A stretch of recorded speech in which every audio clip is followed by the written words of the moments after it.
Well, as already said, we are the last panel of the day, which is like a tough job, basically. So thank you for still being with us. And afterwards, I'm pretty sure there will be an amazing party. So VCs in a bull market tackling rising valuations and FOMO. And yeah, before we start, I think it's always nice to at least understand who is on stage. So maybe we can start with a quick introduction round, and then I will hit you with some questions. Hello, everybody. I'm Ivan de Lastours. I manage all the crypto exposure of the French sovereign wealth fund called Bpifrance. We do grants, loans, equity investments, and funds investments in the crypto sector. Hello, my name is Sebastian Blum. I'm one of two co-founders at Greenfield Capital. We're a 6-year-old firm based out of Berlin, but then spread across Europe with 25 people. We currently invest out of 2 funds. Traditional early stage tech VC in crypto and Web3, and then also have 1 fund where we do more liquid investments. Hi everybody, my name is Lex. I'm a co-founder of Generative Ventures, which is a fund focused on the machine economy. Hi there, I'm Ryan Hayward. I'm representing the traditional finance at a bank, Barclays. I run strategic investing, so take minority stakes in third-party companies that we have partnerships with, and I look after digital assets as well. So this is the merger of the two. Thank you so much. Yeah, my name is Gottwald. I'm Managing Director of Blockchain Founders Group. And I'm pretty sure you have been discussing that topic several times today already. But I think it's a good starting point. So we had like a huge liquidation the last 24 hours. And I'm pretty sure, like I said, you have been discussing that topic already several times today. And I don't want to dig deeper on that topic. But as we are having the topic of rising valuations and FOMO, and we are in a bull market, so the first question to my panelists, and I think everybody can say some thoughts on that, is how do you define the bull market? So when do you think we are really in a bull market? So are we in a bull market? Are we not? And what are the most important criteria for you to define that? Can I just ask a question to the audience? Has anyone here today gotten liquidated? Interesting question. Did you? What did you just use Aave? No. Okay. That's it. That was my question. Yes, maybe to jump on this, first sign is what the entrepreneurs are asking. If there's, I'm raising 5 million on a 50 valuation, this is pretty high, like 2, 10, 3, 15 are more reasonable figures.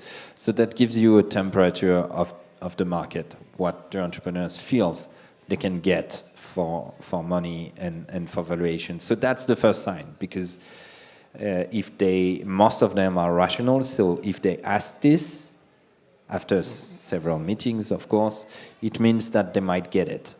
So the questions of your investment strategy is how you position yourself to this. Will you follow the dance, or will you stop deploying? So that's the first sign. And then, of course, you have the valuations of the biggest cryptocurrencies that give you also other insights.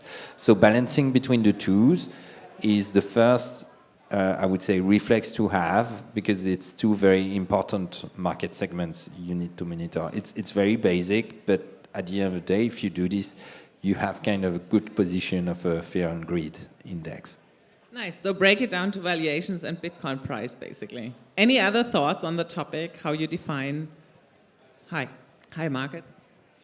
If you go on Twitter and people are posting philosophical treatises about the future of the singularity and how right they were for the last year and a half, or if they're posting things that are making fun of financial advisors for, I don't know why I pointed to you, but, you know, Barclays,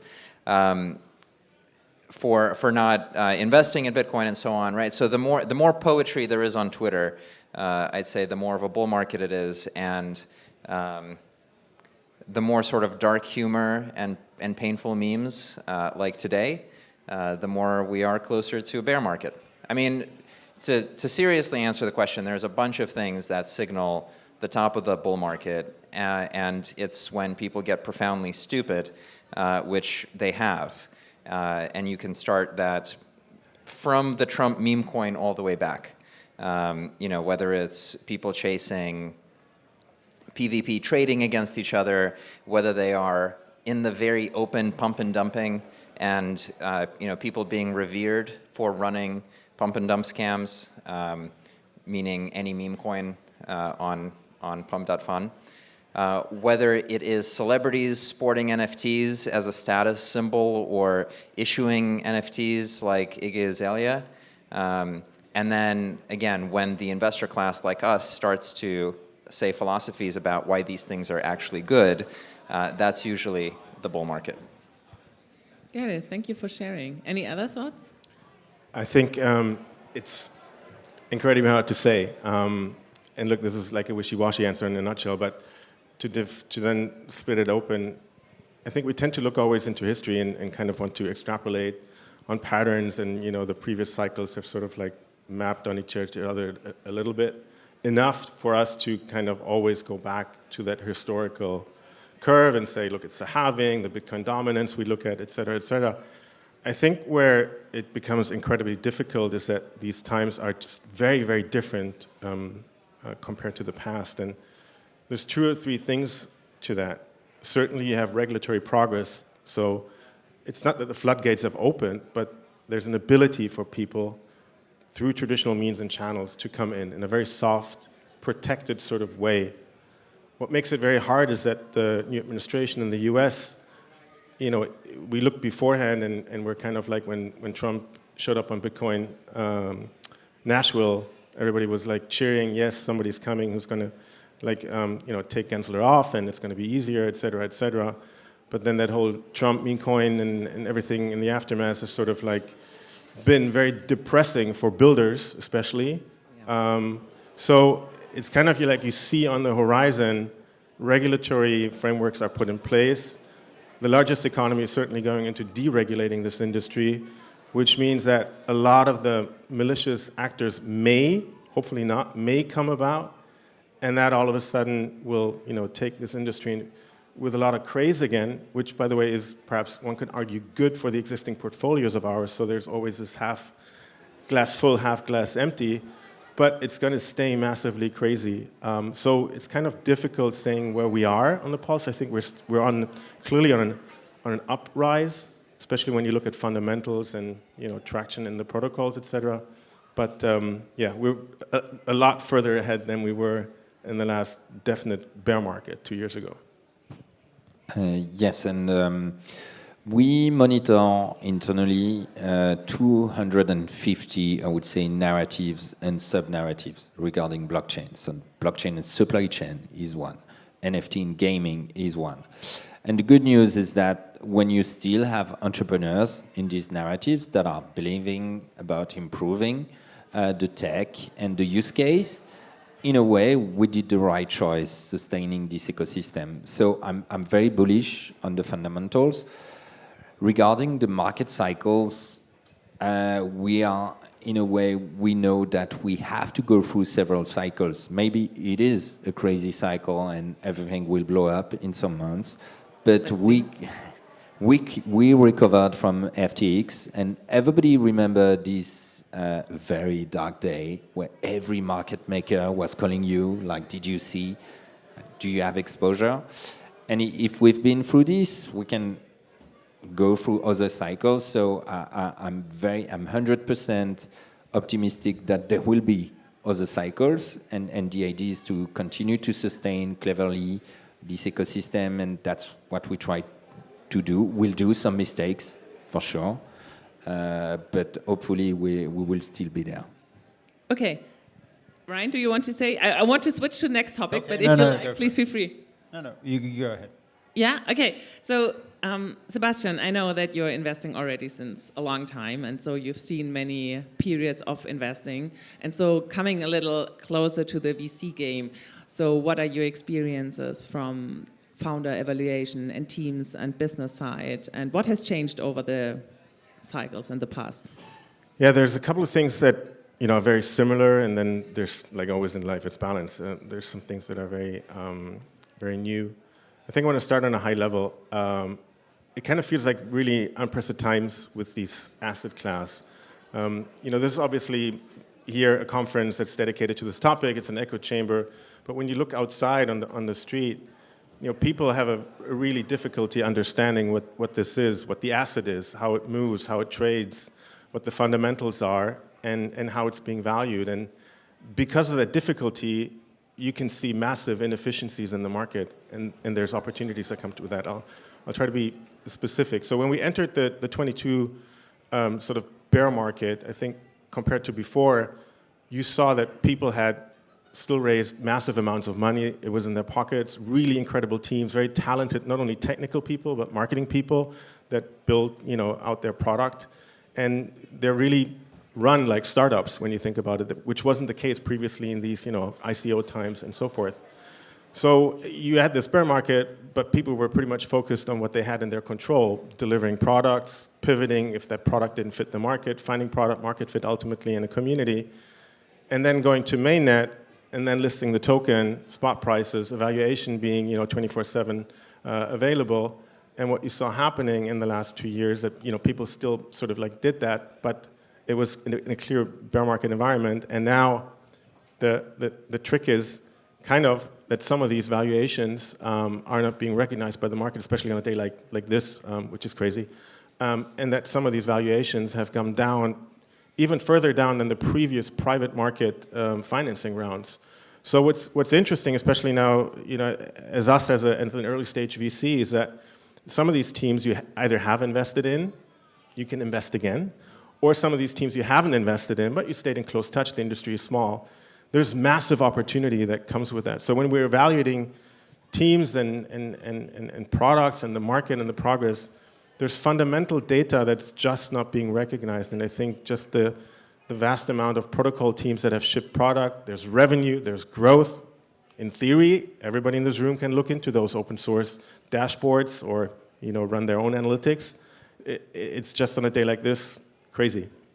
Yeah, thank you for sharing. And I think especially the part about opportunities is, on the one hand, it's great, but on the other hand, it's also sad that it's sometimes really hard to recognize and to see.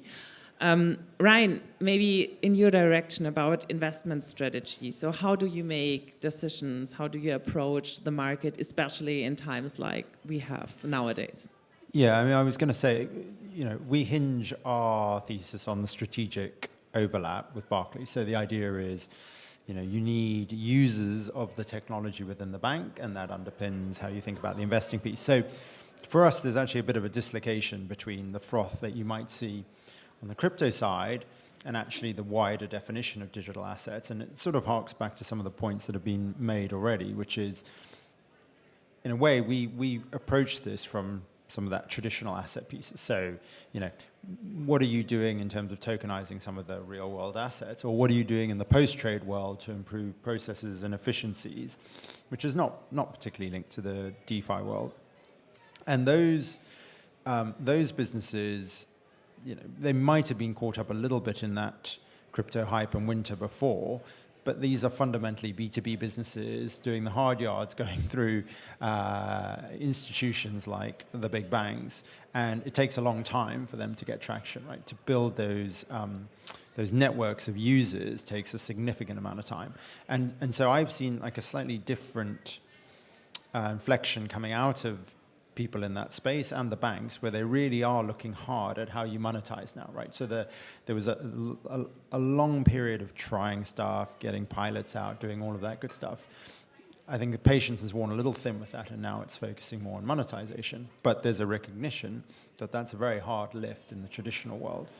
And then even when you look at the crypto piece, which I think the traditional institutions have generally shied away from. They sort of started to dabble a bit, but because there was no regulatory clarity, or not sufficient, they didn't really go in particularly significantly. They now look at some of these firms, and again, to your point, people who have gone and built credible firms with product that are generating revenue, but again, those crypto firms may have got caught up at the previous cycle. So they're sitting on significant chunks of money that they may have raised at pretty frothy valuations, and now you're still stuck around, okay, well, how do we actually drive that value going forward? It's not clear that just because the market's rebounded, that you're suddenly out of the hole that you might have got yourself into. So you've still got a lot of hard yards to do before you get through that. And even some of those business models have shifted, because the business models are not necessarily all transaction-based. Some of them are more SaaS-based, and so they don't respond quite in the same way to the bounce back in markets. So I agree, some of the early stage companies, they're coming in and maybe they're raising at quite easy levels, but that doesn't always transcend through the market to the growth stages. And certainly for us, as I say, our focus remains more on that traditional side than it is going on the crypto native side, at least until I think some of this regulatory landscape is really settled, which is still in quite a lot of flux at the moment.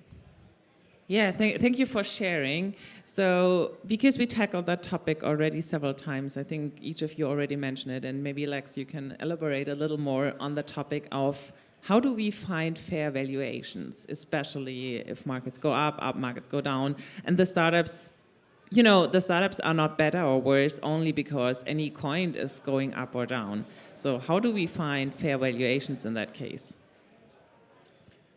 Well, that's an interesting question. I think today's market is very unfair, and I feel personally insulted by its weighing mechanism. I don't really know the answer, but there are some things to think about. The first thing is that I started my career at Lehman Brothers, and one of the most important things I learned from that experience was to market as fast as possible. So you can have lots of emotions about how things should be and what is fair, and they deserve this and that, and they have these Harvard and MIT grads, and we hired this person from blah, blah, blah. None of that matters whatsoever. It's irrelevant. There's no information there. The market is better at telling you the information, and so look at it at that point. That's the machine that you have for understanding what the value is. So mark to market, if something's changed, it's your job to figure out what has changed and why. Why has AI completely repriced after DeepSeek? Why?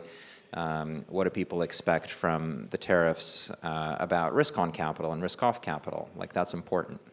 However, there's the second thing, which is actually the crypto markets are really shallow, and the venture markets are fairly artificial as well. So the crypto markets are shallow in the sense that the market structure can impact prices very drastically. So market structure being somebody was levered up and then they got blown out of their position and then everybody sells to delever. Like, there's no fundamentals in there. It's market structure. It's a bunch of people who've taken bets in a particular way. So one of the things looking at the industry that we do is we have to understand the liquid side as well, which means we have to understand what the market structure is. On the venture side, it hurts to say, but like there's 1,000 market participants for a price point at any time, and then in venture there's like 4 guys or 4 people that get together and have a bunch of conversations about what the term sheet should be. And that's not really a market. That's just people's intuitions, and we can have lots of comps and so on, but end of the day it's still feelings. So venture pricing is not very sticky, and it's also full of invisible things like token vesting and clauses for preferred equity and things like that. So the prices that you see, I'm character AI and I sold to Google for $2.5 billion, actually for $500,000 in salary, and everything else is an earn-out over 10 years, blah, blah, blah, right? Like, you don't actually know what the prices are underneath. So it's hard to rely on valuations there as well. And I think the places where you can learn is the intersection of where these markets collide, and it's unbelievably painful, I find. If you want to think about COVID and all of the fintech SPACs, there was like 6 months where all of the Silicon Valley venture people were like, venture pricing has won, SoftBank is correct, everything should be 100 times ARR, this is the new future, and all the bank analysts were wrong, and this is the new paradigm. And then 6 months later, oopsie daisy, all the bank analysts were right, and you lost $70 billion. Mark to market, you were right, you were wrong. The venture market was right at this time, public equity analysts were right at the other time.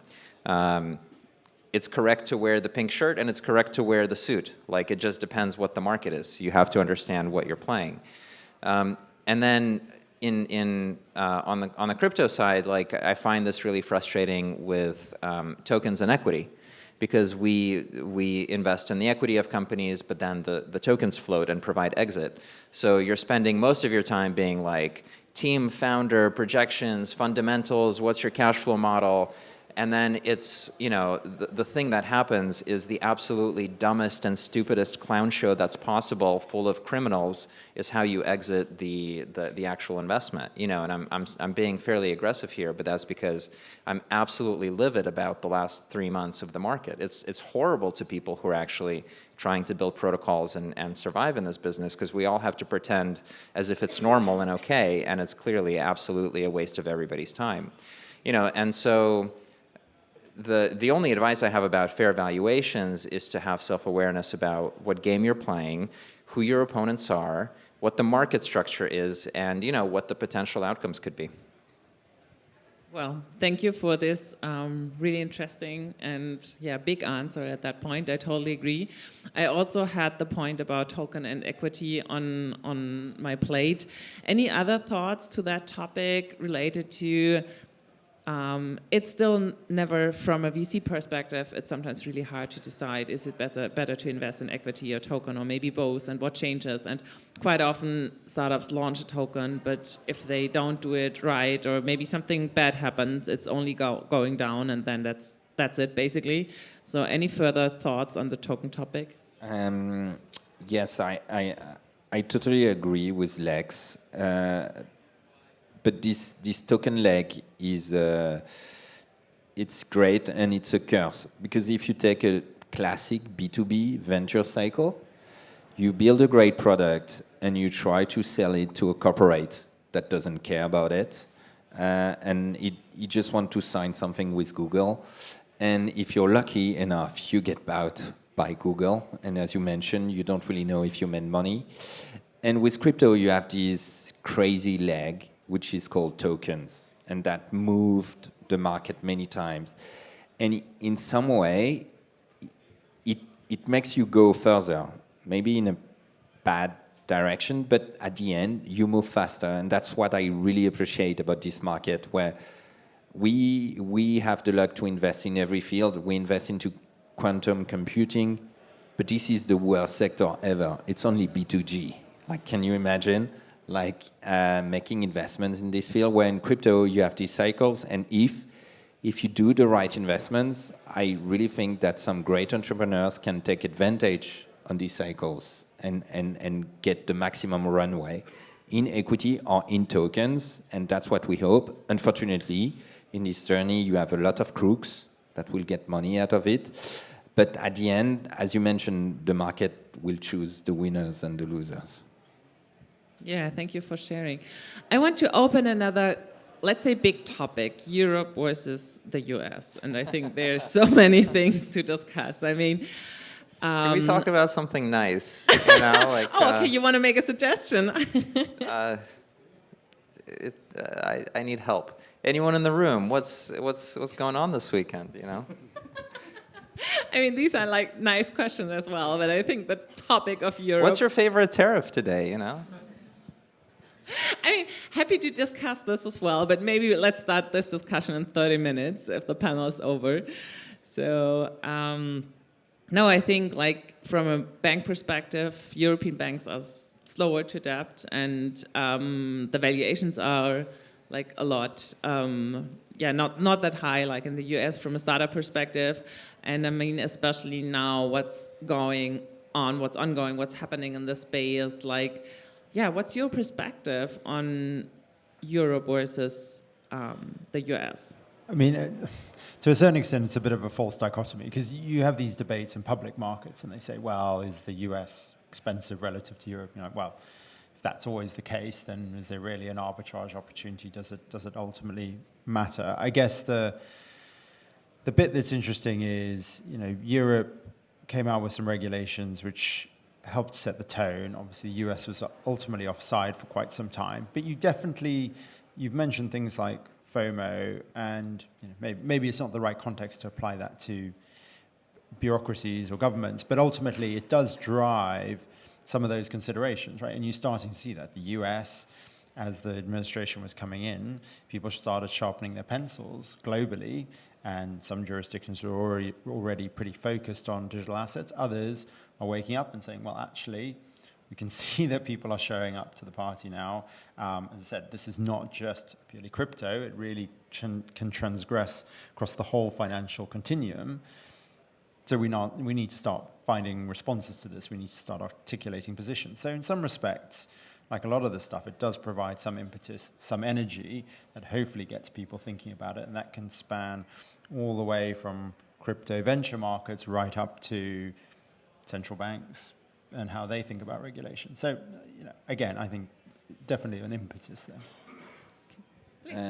Yes, there is something I'm really jealous of is the infernal trade between the Fed and the stablecoins issuers in US. Basically, the Fed is printing dollar, selling it to the world, converting it in stablecoins. It can be Tether, it can be Circle, it can be whoever you want, and selling it to the crypto world. So the crypto industry is already dollarized. So Europe is out of the picture since a long time.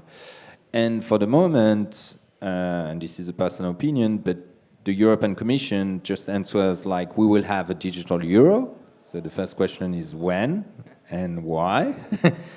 And that's, I think, is a very unfair advantage of US. They control the crypto economy for good things, but from a pure European lover and European point of view, this is very bad for us. Okay, maybe then a more positive topic. What are the opportunities? So what do you see in the space? I mean, it's always super hard to predict because like everything changes so fast, but nevertheless, what do you think is coming? What are positive things upcoming? Sebastian, any ideas? Lots of opportunities, and you could certainly talk for hours on that one. I think first depends on your time frame, but us as a longer term, and defining not longer term like 10, 20 years, but something in the lines of a year, 5 years or so, somewhere in that range. It's an incredible time. Like I earlier mentioned, there's in the public markets deals that you can that are liquid, that find your metrics where you can find venture-like returns, and the traditional venture industry never had that. I mean, imagine going into a board meeting after Series A and the CEO tells you the VP sales just quit, and you go back next day, Monday morning meeting, you buy, okay, can we buy more equity? No, can't, it's a private company, Series A stage, right? This is exactly what's happening here. Everything is open source, being communicated and blabbered out over the Discords and Twitter. So that sort of imperfection in the market and the inefficiencies make it a truly amazing opportunity. The other one, and then I'll probably hand over to Lex because he's investing a lot in that, it's deep in stuff. There's new narratives coming, right? We had the ICOs and DeFi, which is like a pretty mature and sturdy industry, but now, and Ivan mentioned, supply chain, there's going to be other industries coming that are going to touch crypto, and the end user at some point won't even know under the hood. But there's some really incredible teams on this convergence of physical infrastructure with some early numbers that are really, really great. So a lot of opportunities. Nice, thank you for sharing. Lex, do you want to add some things? Yeah, that's exciting. It is positive. And I think it helps me to zoom out to that larger timeline that takes us into the singularity when we're all going to be melted down to gray goo to spin around the sun as a computronium. But before that happens, there's lots of money to be made. So we've oriented our firm around the idea of the machine economy, and it's painful to say all these kind of venture bingo words, but we believe them. And the simple version is that we think that most of economic growth is going to come from robots, whether it's hardware robots or software robots. We're leaving this world of software as a service and everything is handcrafted, and entering a world where robots make software. The software is robots itself, whether they're instantiated in bodies or smart contracts or things you own or delivered to you by the God Messiah, Sam Altman. All of these things are robots.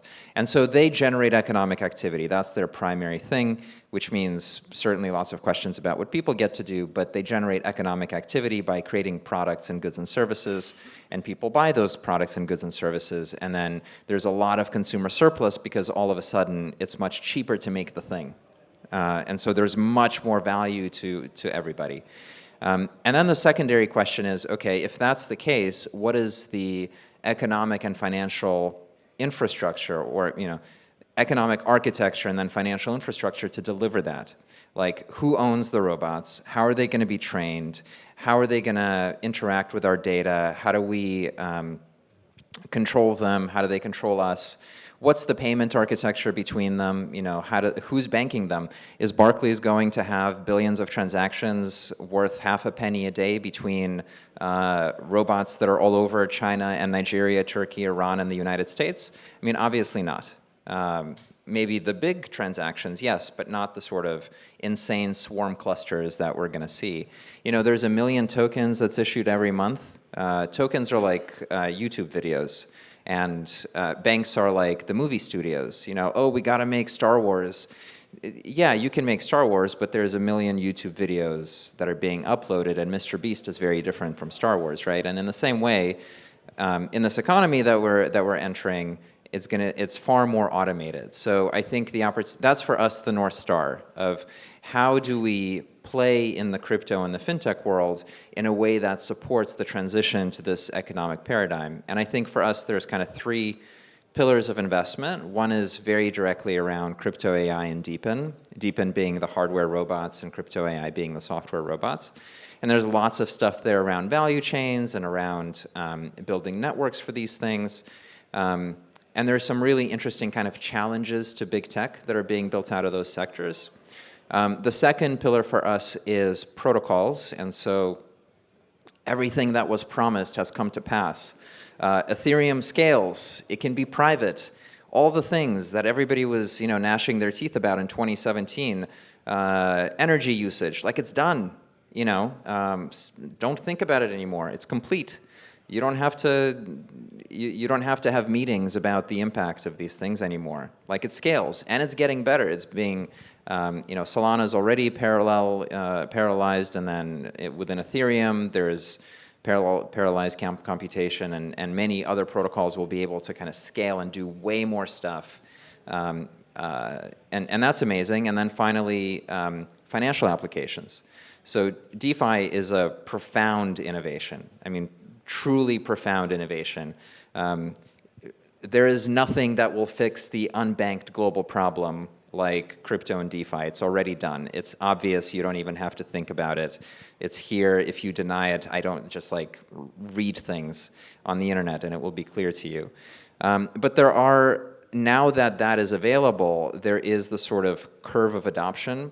And we're seeing on the more traditional side, especially around stablecoins, you're starting to see business models flip. So like B2B payment orchestration companies that in the past would be built on the scotch tape of trying to get the payment networks together are just integrating stablecoins because they are a better answer.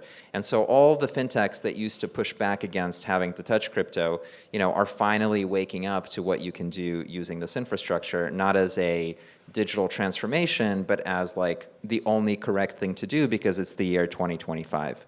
And so for me, that's exciting because we are all moving in that direction. There's a push and a pull. That push and pull is productive. And the end result will for sure be better than what we have today. Cool. Yeah, so as I already, as we are only having like 3 minutes left, and you thought about, or you talked about some really positive things and what really has happened over the last years. There's one question I would like, to get an answer from all of you, and this is the topic of how or when do you get FOMO? Like, because this is the topic of our panel. So, have you had a situation in the past, or what are topics where you think like, shit, I really want to be part of that? So, anything that happened in the past, or where you were super bullish for the future on? For me, if you get too much FOMO, you ask a meeting to your local central bank, and you will lose it instantly. So that's the shadow for me right now. So we never really FOMO'd for this, but maybe one day. Okay. I have constant FOMO. Like Okay, seriously, there's so much opportunity, and you always feel like now, and I don't want to over joke it here, but what's interesting now also within our group, there's like very different sorts of people with different backgrounds, very young, older, like me, and it's die-hard controversial conversations.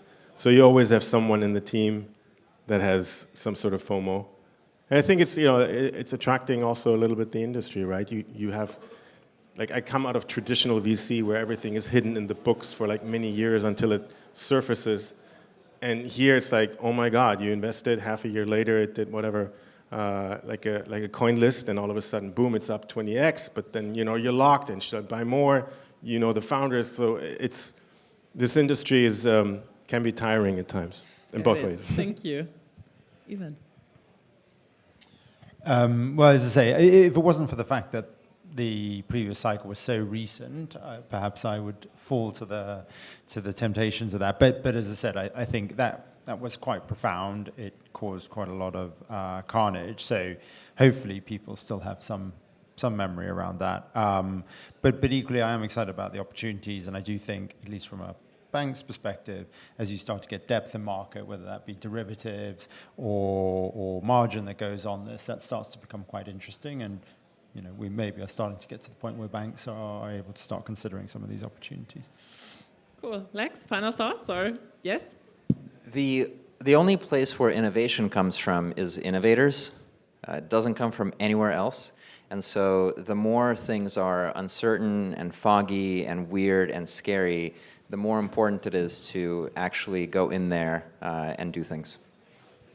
Thank you so much. Perfect timing. Thank you for staying with us. And now I think we can all enjoy the evening and drinks, right? Thank you. Thank you. Thank you so much.